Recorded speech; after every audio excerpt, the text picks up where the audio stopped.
Cisco ISE, an introduction to policy sets.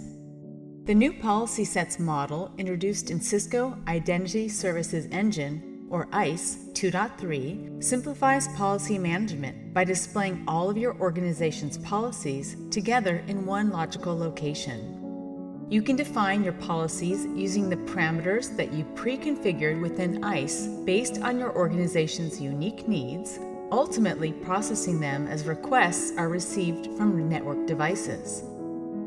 On secure networks, the policy enforcement flow begins when an endpoint requests access to the network.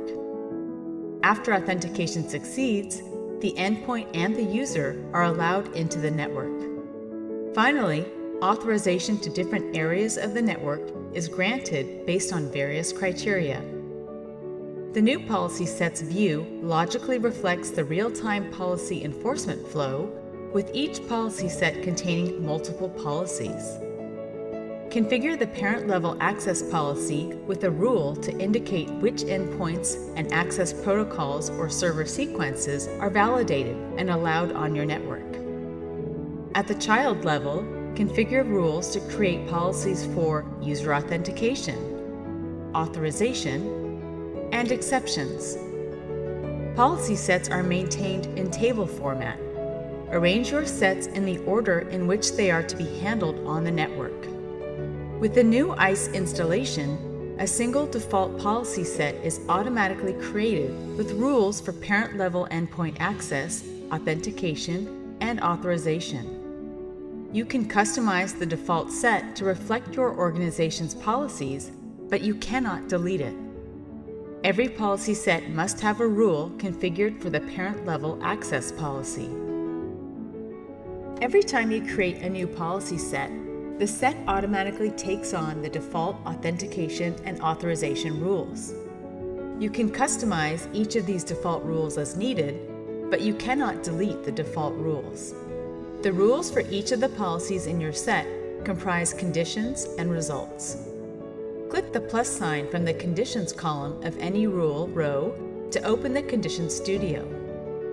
Rules are displayed according to their context, access, authentication, or authorization tasks.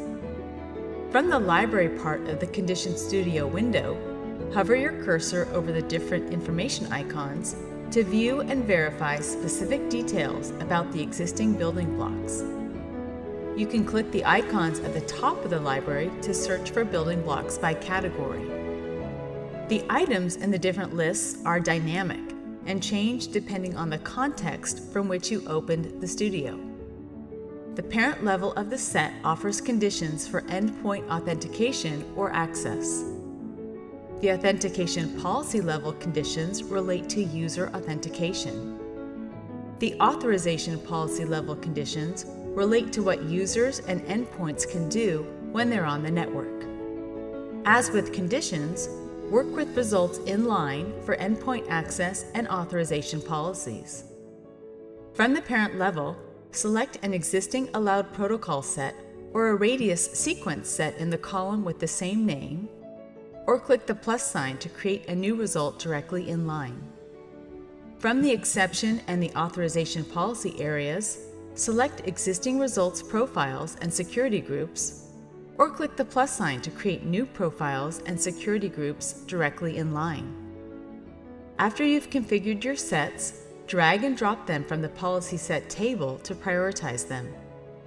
You can also prioritize the authentication, authorization, and exception policy rules from the child levels, providing maximum control over your organization's policy enforcement. Click Save after you make changes.